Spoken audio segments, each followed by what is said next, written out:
이 아침에 참 잘 나오셨습니다. 우리 옆에 분 한 분 인사하도록 하겠습니다. 잘 잘 나오셨습니다. 나오셨습니다. 큰 은혜 네, 받으십시오. 받으십시오. 오늘 본문의 말씀을 통해서 축복의 사람 그의 백성으로 돌아가다라는 제목으로 말씀을 나누도록 하겠습니다. 오늘 본문과 창세기 50장 14절까지는 야곱의 죽음과 야곱의 장례식에 대해서 상세하게 기록되어 있습니다.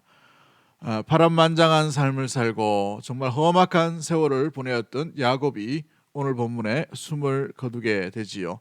147년의 일생을 마치고 온 가족들과 자녀들에게 모든 예언의 말과 축복의 메시지를 다 하고 난 뒤에 사명을 다하고 마음과 온전한 주의 말씀 가운데 순종하고 난 뒤에 모든 것을 다 마친 후에 오늘 숨을 거두는 장면이 나오고 있는 것을 보게 됩니다.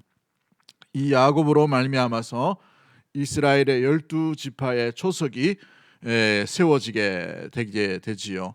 오늘 우리가 읽지는 않았지만 28절 말씀에 보면 모든 아들 12아들에게 축복을 다 마쳤다라고 되어 있습니다. 축복하고 축복하는 인생이 이제 숨을 거두고 있는 장면이지요. 축복하는 인생이 숨을 거두는 장면에서도 우리가 찾아볼 여러 가지 교훈들의 말씀이 있는 것을 보게 됩니다. 이 장례식임에도 불구하고 슬픈 기색이 전혀 없는 것을 보게 됩니다. 오히려 평안하고 또 안정적이고 뭔가 위로하고 떠나는 사람이 오히려 축복의 메시지와 유언의 말씀을 선포하고 있는 장면들이 나타나고 있죠. 그렇습니다.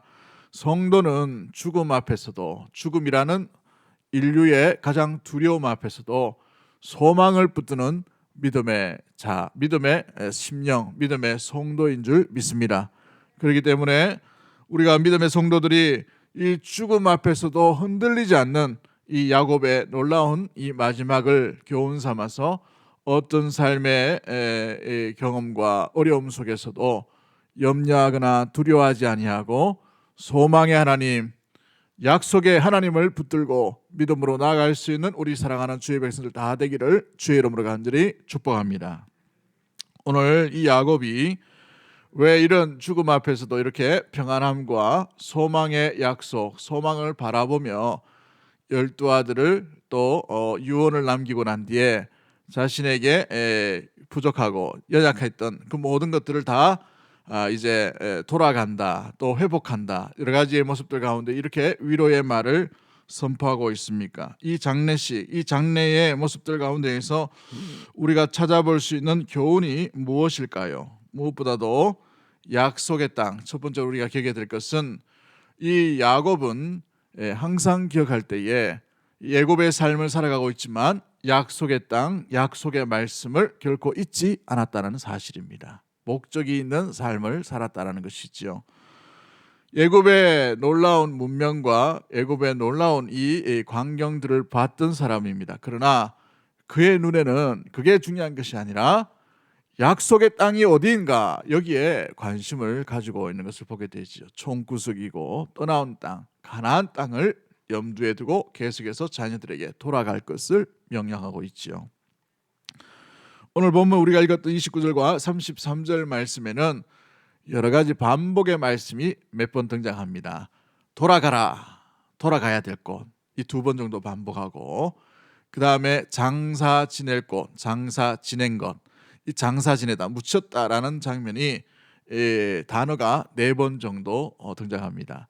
또 그 장소가 어디 있는가, 그곳으로 가야 된다, 그곳에 대한 이야기를, 지명에 대한 이야기를 2번 이야기하고, 또 이 지명을 샀던 이 아브라함으로 인하여서 이 막벨라 굴 이 매장지를 샀던 것에 대해서 구체적으로 2번 정도 꼭 꼬집어서 샀던 땅, 샀던 장소라고 매매해서 이 권리가 아브라함과 이삭과 야곱 그 후손들에게 이 권리가 있음을 계속해서 반복해서 정명해주고 말해주고 있는 장면들이 나타나고 있어요.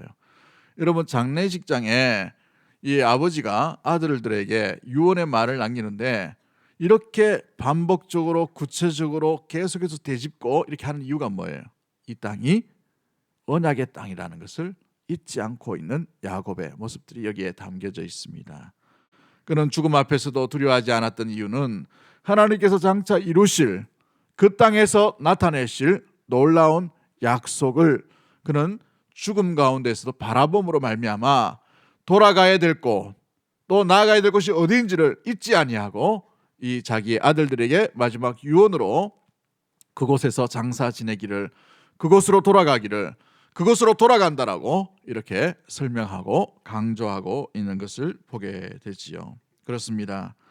그의 중심에는 늘 생각이 이 애굽의 문명, 애굽의 화려함, 애굽의 어떤 거대한 제국을 생각하는 것이 아니라 그 마음 중심에는 늘 약속의 땅, 약속하신 곳, 하나님께서 함께 하셨던 그 언약의 땅을 기억하고 있다라는 사실인 것입니다.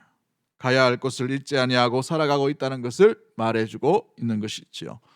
이것을 쉬운 말로 말하면 이 야곱은 거류민이요, 외국인이요, 이방인이요, 나그네다라는 것을 자기가 잊지 않고 살고 있다라는 사실인 것입니다. 왜 그 땅이 중요한가요? 고향이 그리웠어요? 고향이 너무 좋았어요? 고향이 너무 추억거리가 많아서 돌아가자고 했을까요? 이 본문을 설명하는데 어느 목사님은 고향의 봄을 막 부르시더라고. 나의 살던 고향은 꽃피는 산골 뭐 이렇게 하면서 그런 추억팔이가 아니에요. 그것보다 훨씬 높은 가치가 있는 겁니다. 그 가치가 뭐예요? 구원의 역사가 이루어지는 땅이기 때문에 그렇습니다. 메시아가 오실 땅이기 때문에 그런 거예요. 구원의 역사가 그 땅에서 나타나기 때문에 그러한 것입니다. 할렐루야. 그렇기 때문에 그 땅을 벗어날 수가 없는 것이죠. 여러분 그렇습니다. 교회가 요즘 욕을 많이 얻어먹죠. 이 코로나 때문에도 그렇고 또 여러 가지 사항들이 또 시대가 말세라서 더욱더 그렇습니다. 그런데 믿음의 성도는 교회를 떠나면 안 돼요. 아무리 교회가 약하고 아무리 교회가 어렵고 아무리 교회가 부족하고 아무리 교회가 약하다 해도 여러분 우리가 약하지, 그죠? 주인이신 주님이 약하신 거 아니에요. 네, 고개만 끄덕이지 마시고 아멘 좀 하시고, 그죠? 그래서 성도는 구원의 역사가 드러나고 통로로 이루어지는 교회를 떠나서는 안 된다는 사실입니다. 이것과 동일하게 이 이스라엘의 12지파로 이어지는 이 자녀들이 야곱이 그 땅에서 이루어질 하나님의 구원의 약속들 성실하게 베푸실 그것을 바라보며 그 땅으로 돌아가라. 그 땅, 그곳에 장사 지내라. 그걸 돈 주고 샀다. 왜 자꾸 이렇게 강조하는 거예요? 그곳에서 이루실 구원의 역사가 있기 때문에 그러한 것이죠. 우리 믿음의 모든 가족들이 구원의 역사의 한복판에 있는 주님과 떨어지지 아니하고 그 약속의 땅을 사모했던 야곱처럼 주님의 몸과 주의 말씀 가운데 한순간도 벗어나지 않는 믿음의 모든 가족들이 되기를 주의 이름으로 간절히 축복합니다. 그렇습니다. 성도는 교회를 떠나서는 살 수가 없어요. 교회론을 다시 새롭게 배우면요, 교회론이 얼마나 강력한 위로의 말씀이고 강력한 힘인지 몰라요.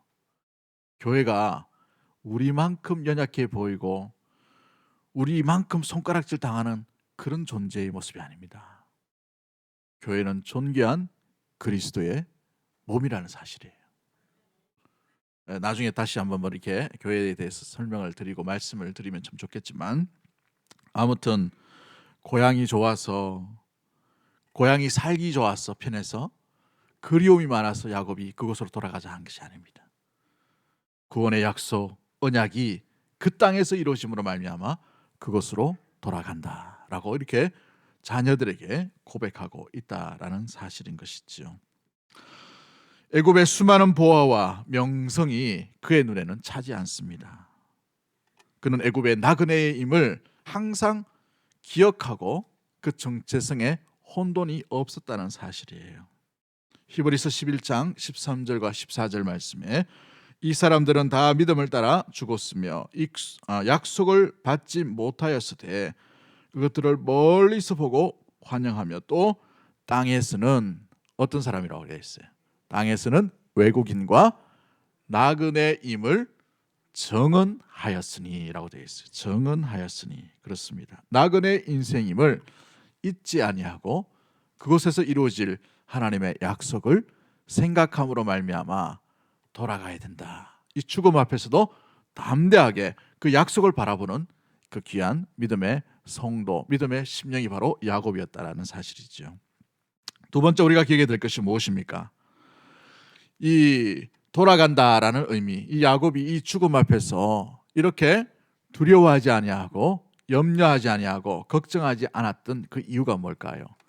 죽음 이후에 삶이 있음을 그는 확실히 알고 있었기 때문에 그렇습니다. 세상의 죽음은 어떻습니까? 죽으면 끝이에요. 그래서 이 땅의 삶이 다이기 때문에 열심히 돈을 모아야 돼요. 열심히 행복하게 잘 살아야 됩니다. 이 땅에서. 그런데 하나님 나라 죽음 이후에 들어갈 본래의 집, 본향을 간직하고 나아가는 성도는 이 땅에 있는 복에 만족을 누리는 것이 아니라 하나님 나라에 있는 진짜 복을 간직하고 붙들고 만족하며 살아가는 자가 하나님의 백성, 성도인 줄 믿습니다. 그렇기 때문에 본래의 본향으로 들어갈 소망을 간직하고 있기 때문에 그 본래의 소망, 그 본래의 집, 본향으로 들어가기 위해 반드시 거쳐야 될 단계가 뭐예요? 죽음이라는 단계입니다. 그래서 세상은 죽음은 끝이요, 마지막이라고 생각하지만 성도는 죽음이 새로운 영생의 삶의 시작임을 믿기에 기대하는 것이죠. 죽음의 두려움 앞에 두렵지 않은 사람이 누가 있겠습니까? 그러나 소망을 붙들고 평안 가운데에 자녀들에게 돌아가야 될 것을 이야기하고 있다라는 사실입니다. 그가 돌아가야 될 것은 바로 본래의 집 본향을 이야기하기에 죽음의 두려움 앞에서도 두려워하지 않고 소망을 붙들고 있다라는 사실인 것입니다. 그렇습니다. 왜 이렇게 그는 본래의 집, 아버지의 집, 이렇게 두려움 없이 담대하게 이렇게 이 자녀들에게 이야기할 수 있었을까요?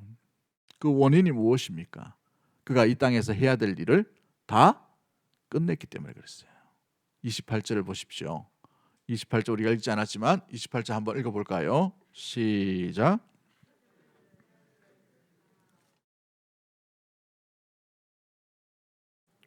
그들에게 축복하였으니 곧 그들 각 사람의 분량대로 축복하였더라라고 되어 있어요. 분량대로 축복하였더라. 아버지가 축복할 걸 다 했단 말이에요. 마지막 숨이 헐떡헐떡 되는데 그 마지막 호흡, 그 한 줄기, 그 남아있는 그 순간에 그 아버지로서 또 선지자로서 해야 될 일을 다 했다는 거예요. 다 했다. 여러분 얼마나 참 모든 사명을 다 이룬 삶의 참 후회 없는 삶의 모습인가요? 그렇죠?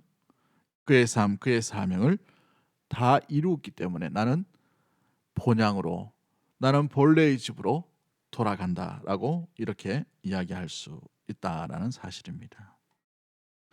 죽음 이후에 영광스러운 삶이 그에게 기다리고 있기 때문에 그것을 믿고 믿음으로 나아가기 때문에 이러한 담대함을 이야기할 수 있습니다. 또한 그의 사명을 주님께서 주신 시간 안에 완벽하게 다 이루었음으로 인하여 선포하는 내용 가운데 있게 되는 것을 보게 되지요. 야곱은 여러분 그렇게 본받을 만한 위인은 아니었습니다. 야곱은 지극히 현실적인 사람이에요. 하늘 소망, 미래, 내일에 대한 삶, 본향에 대한 꿈, 이게 없던 사람이었습니다. 지극히 현실적인 사람이에요. 지극히 내세적인 사람이요, 지극히 현실적인 사람이요, 지극히 현실의 복에 안주했던 사람이에요. 그렇기 때문에 형의 복을 거짓말해서도 가르치려고 했던 사람이었어요. 아버지를 속여가면서도 그 복을 차지하려고 했던 사람이었습니다. 가족과 자녀들을 이기적인 목적으로 이용했던 사람이 야곱이었습니다. 그런데 이 야곱을 보십시오. 가나안 땅에 다시 들어와서 20년 만에 들어오고 난 뒤에 자기의 딸의 엄청난 사건인 디나의 그 엄청난 아픔 사건 이후에 다시 하나님 앞으로 나아가는 베델의 사건을 경험합니다. 베델의 사건 이후에 야곱의 기록이 별로 없어요. 여러분, 이렇게 파란만장한 삶을 살았는데 그 뒤에 기록이 별로 없단 말이죠. 이건 뭘 얘기해 주는 겁니까? 여러분, 기록이 됐다는 말은 뭐예요? 사건이 많았다는 거예요. 사건이 많았다는 말은 뭡니까? 문제를 많이 일으켰던 사람이란 말이죠. 야곱은 그랬습니다. 그러나 60 이후에 이 야곱이 베델에서 만난 그 하나님으로 인하여서 가나안 땅에서 정착하고 난 뒤의 삶은 아무 기록이 없어요. 이걸 통해서 우리가 유추할 수 있는 것이 무엇입니까? 어떤 삶을 살았다는 거예요. 약속을 기다리며 사모하며 그 땅에서 온전히 인내하며 살았다는 사실을 보여주고 있는 것이죠. 그것을 알 수 있는 것이 뭐예요? 애굽으로 내려갈 때에 야곱이 이전과는 다른 모습을 보게 됩니다. 이전에는 어머니의 말에 귀를 기울여서 곧장 라반이 있는 곳으로 하란으로 도망해 버리죠. 그런데 애굽으로 내려갈 때 어떤 결정을 합니까? 먼저 베델에 올라가서 뭘 합니까? 브엘세바로 올라가서 참 하나님 앞에 묻죠. 하나님 앞에 귀를 기울입니다. 내려가도 됩니까? 진짜 뜻입니까? 묻는단 말이죠. 이게 인생이 완전히 변화되고 바뀌어 있는 인생으로 되어 있는 것들을 보게 됩니다. 지극히 현실적인 사람에서 지극히 약속의 사람으로, 지극히 말씀의 사람으로, 지극히 말씀에 순종을 하며 귀를 기울이는 사람으로 변화되어 있는 야곱의 삶의 모습을 보게 되지요. 기다리는 자로, 약속을 붙드는 자로, 또한 죽음 이후를 기대하는 자로, 소망의 약속, 하늘 소망을 붙들고 살아가는 자로 바뀌어져 있는 것을 보게 됩니다. 고린도후서 5장 1절 말씀에 만약 땅에 있는 우리의 장막집이 무너지면 하나님께서 지으신 집 곧 손으로 지으신 것이 아니요 하늘에 있는 영원한 집이 우리에게 있는 줄 아느니라. 소망 가운데 약속의 말씀을 붙드는 자로 바뀌어 있다는 사실입니다. 하늘 소망을 붙드는 자는 땅의 소망의 미련을 그렇게 가지지 않습니다. 땅이 주는 고통, 땅이 주는 아픔, 땅에서 얻는 여러 가지의 슬픔들에 목매이지 않는다는 거예요. 물론 불편한 게 있죠. 어려움이 있어요. 그러나 그것이 다가 아님을 알고 견디고 이겨내게 됩니다. 또한 인생의 목적지를 분명히 들고 하늘 소망을 간직하고 살아가는 자는 이 땅에서 얻는 유익과 이 땅에서 주는 편리함과 이 땅에서 주는 달콤함들에 너무 간절함 가운데 목숨을 걸지 않게 되어 있어요. 왜냐하면 하늘의 유익과 하늘의 기쁨이 이것과 비교가 되지 않음을 알고 있기 때문에, 믿고 있기 때문에, 기대하고 있기 때문에 그런 거예요. 여러분 기대하십니까? 네. 하늘의 소망을 간직할 수 있는 믿음의 모든 가족들 되기를 주의 이름을 간절히 축복합니다. 인생의 목적지가 이 땅이면 우리는 땅의 유익을 얻기 위해 지금 동분서주해야 되고 목숨을 걸어야 돼요. 여러분 열심히 살지 말라 이 말이 아닙니다. 최선을 다해서 살아야 돼요. 그런데 목적지를 항상 잊지 않는 저와 여러분이 되기를 주의 이름으로 간절히 축복합니다. 아무리 열심히 살아도 예수 안에 있지 않으면 영원한 소망을 얻지 못하는 거예요. 그것만큼 불행한 인생이 어디 있겠습니까? 아무리 떵떵거리며 살아도 하늘 소망을 부여하지 못하고 본향이 없는 집은 돌아갈 곳이 없는 자가 되어버리게 됩니다. 그래서 성도의 죽음을 소천이라고 얘기하죠. 하늘로 부르심을 받았다는 것을 얘기합니다. 돌아간다라고 얘기하죠. 영원한 삶이 본격적으로 시작되고 있음을 말해주고 있는 것입니다. 그렇습니다.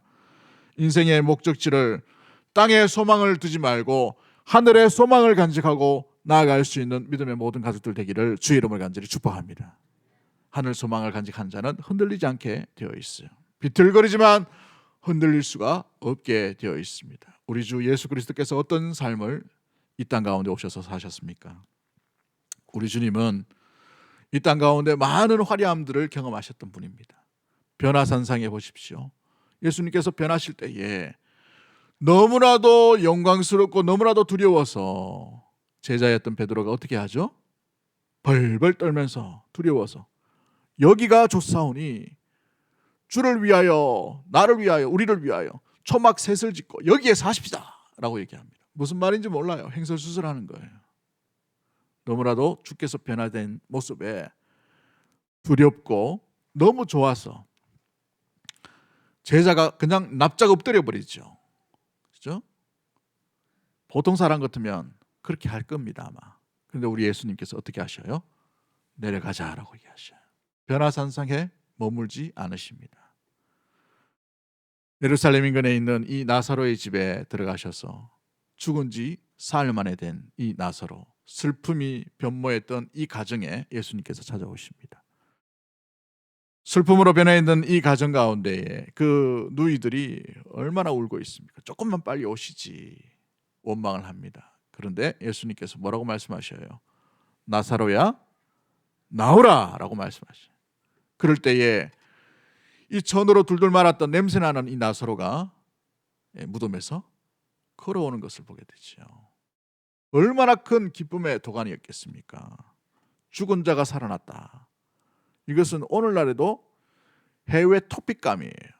당시에는 얼마나 큰 광경이 벌어졌겠습니까? 열광하는 성도들, 열광하는 가족들, 열광하는 주민들이 있지 않았겠습니까? 그런데 예수님께서 그곳에서도 살지 않으셨어요. 예루살렘으로 나귀 타고 들어가십니다. 수많은 사람들이 종려나무 가지를 들고 호산나 메시아 예수님을 환영하고 왕으로 모시려고 했던 그 수많은 군중들 한번 보십시오. 여러분 열광의 동안이 아닙니까? 그죠? 요즘 우리 선거할 때는 사람들이 그렇게 많이 오지 않지만 옛날 그 김영삼, 김대중 뭐 이런 분들이 대통령 선거할 때 어땠습니까? 기억을 잘 못하시는 것 같아요.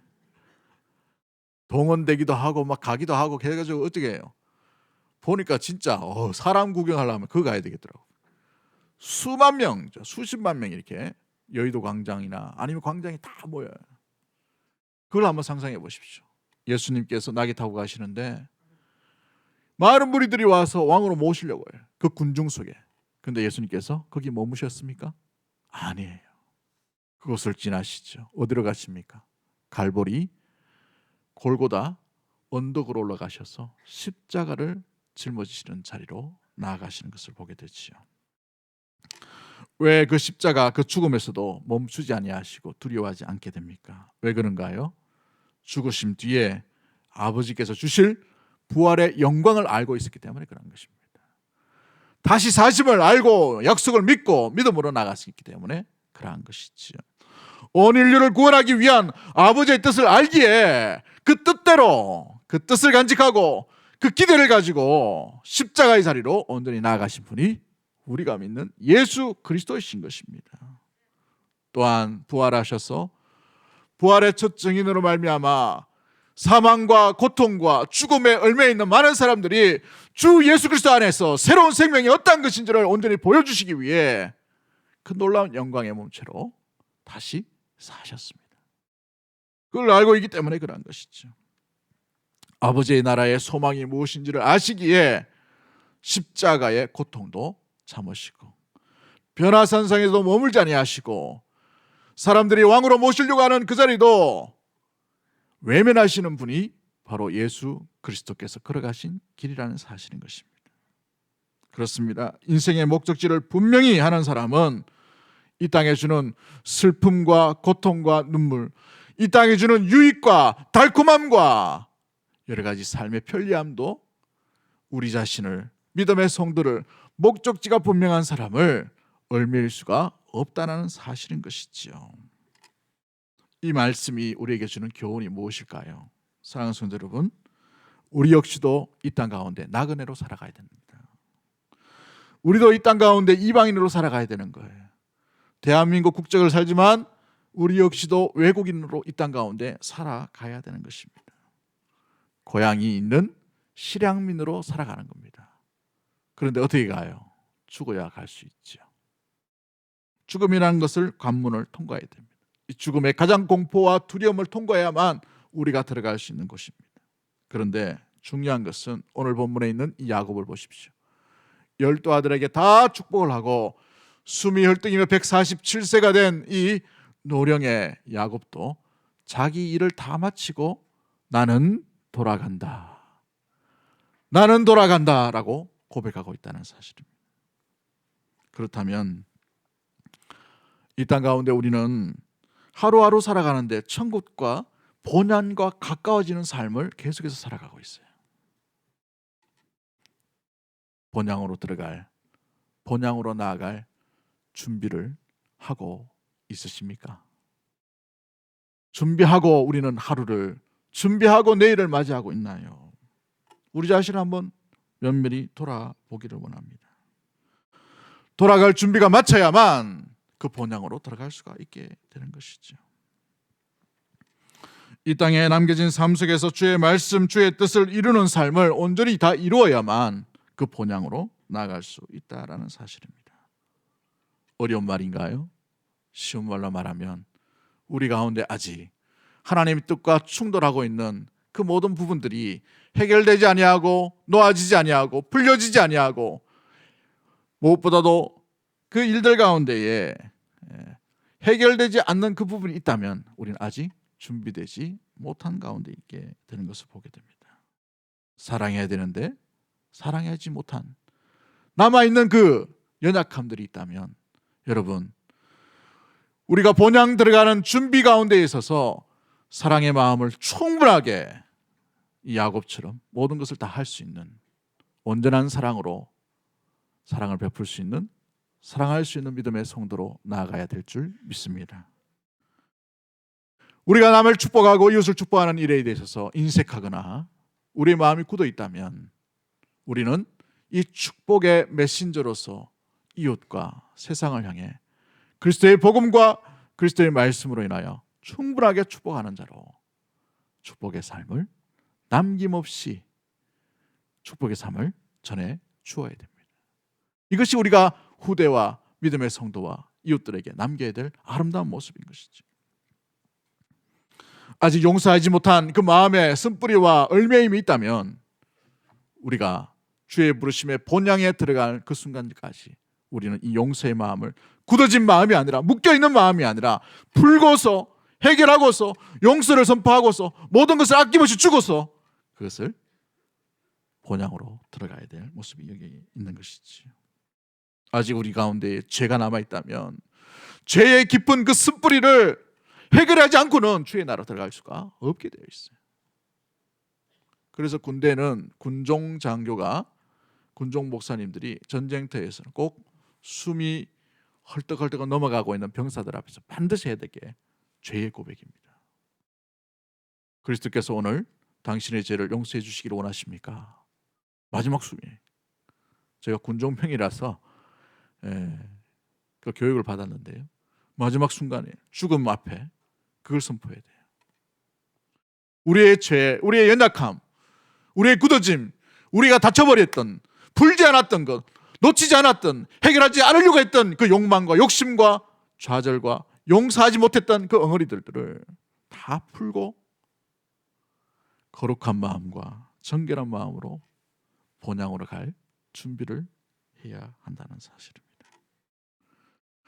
주의 뜻과 주의 약속, 또 남김없이 주를 위해 살고 있는 그런 살아감의 모습들을, 온전한 순종, 하나님과 약속했는데 그 약속을 온전히 지키지 못했던 그 찝찝함들, 그 얼매임들, 그것도 다 풀어놓고 가야 할 의무가 우리에게 준비함이 여기에 있게 되는 것을 보게 됩니다.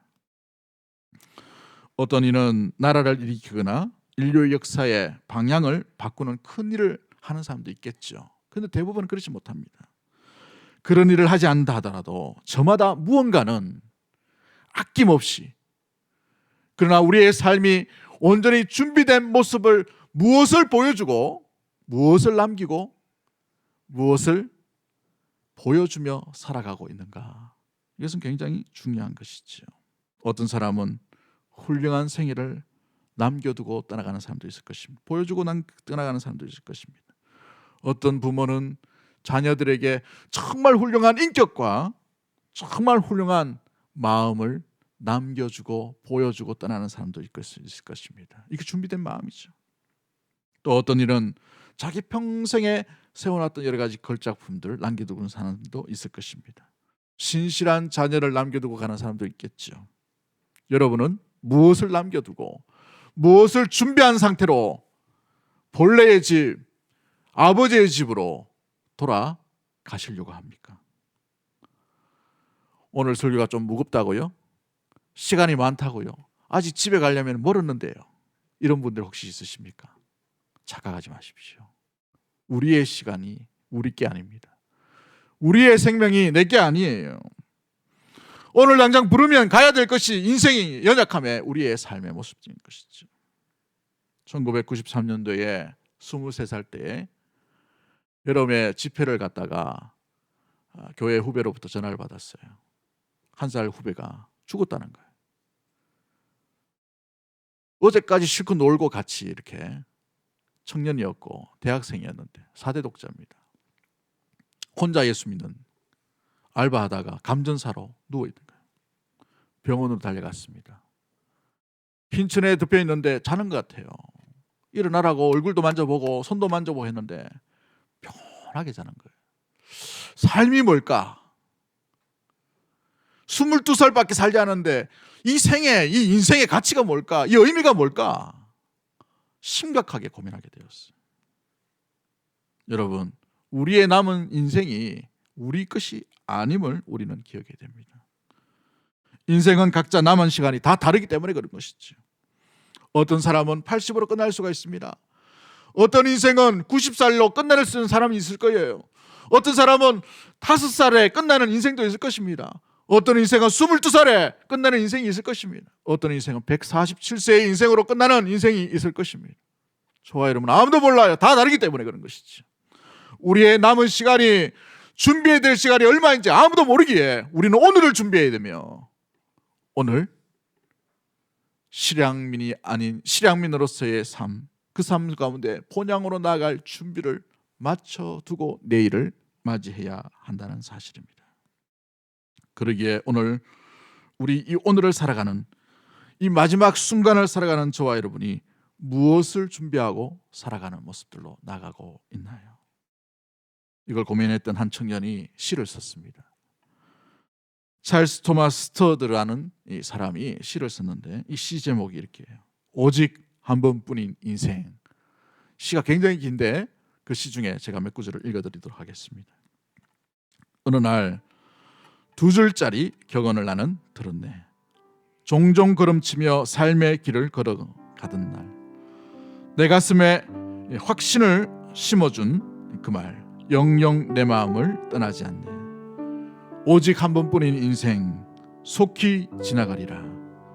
오직 그리스도를 위한 일만이 영원하리라. 오직 한 번뿐인 인생, 단 한 번뿐인 인생, 흐르는 시간도 머지않아 멈추겠지.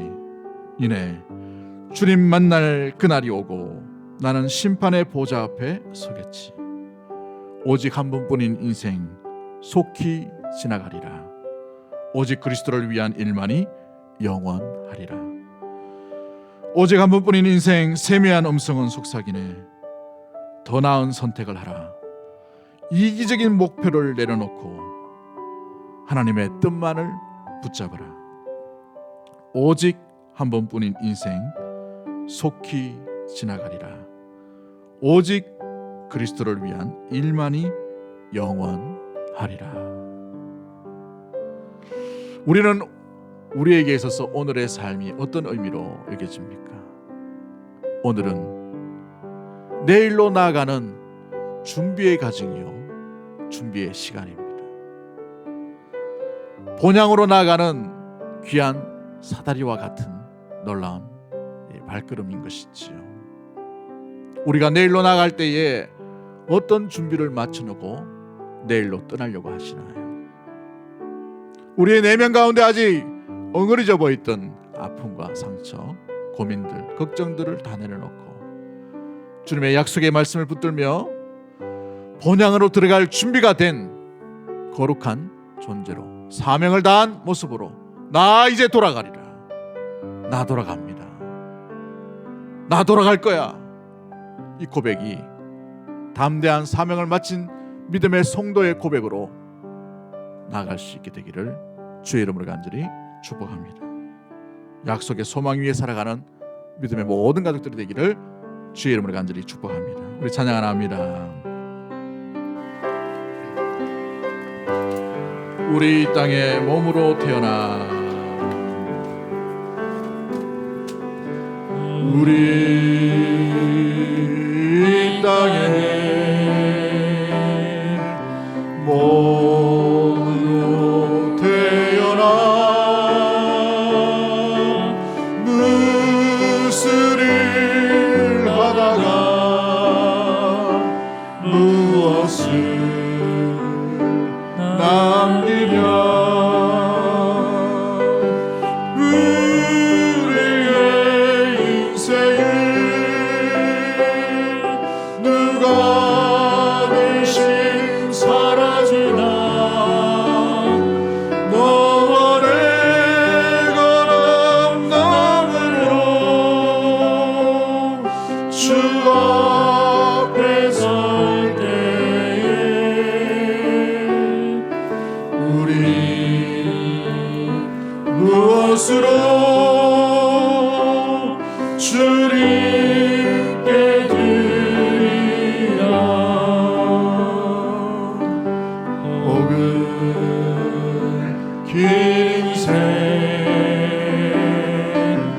어떤 짧은 인생 그러나 누구도 영원히 살 수 없네. 영원히 살 수 없네. 천국이 없다면 인생이란 허무한 것. 너와 내가 영원으로 너와 내가 영원으로 만날 수 없다면 우리 이별을 어떻게 겪으랴. 주님 안에서 영원한 생명으로 언젠가 또다시 만날 수 있기에 우리의 여정은 슬프지 않을 수 있어. 너와 내가 영원으로 또다시 만나세. 주님 우리 위해 함께 계시리라. 우리 이 시간에 합심해서 한번 기도하기를 원합니다. 한 번뿐인 인생 속히 지나가리라. 오직 그리스도를 위한 일만이 영원하리라. 고백한 것처럼 우리가 오늘 하늘 소망을 가지고 영원한 삶을 준비하고 있는 삶을 살아가고 있는지, 아니면 아직도 땅의 소망을 가지고 땅의 그 유익과 고통과 아픔과 절망 때문에 좌절하고 실망하여서 목적지를 잃어버리고 있는 그런 실향민처럼 살아가고 있지는 않은지, 우리는 목적지를 분명히 간직하고 분명히 부르실 약속을 붙들며 하늘 소망을 간직하고 살아가는 실향민인 줄 믿습니다. 나그네인 줄 믿습니다. 이 믿음에서 떠나지 않도록 도와주시고 오늘 우리의 삶 가운데 준비된 삶으로 내일을 맞이할 수 있도록 주님, 우리 안에 있는 거짓과 우리 안에 있는 연약함과 우리 안에 있는 죄악과 우리 안에 풀지 못하였던 모든 얽매임들을 오늘 이 하루 가운데 풀어버리고 준비된 자로 온전히 나아갈 수 있도록 주님 인도하여 주옵소서. 그런 마음을 가지고 우리 주여 한번 외치고 통성으로 합심해서 기도하도록 하겠습니다. 주여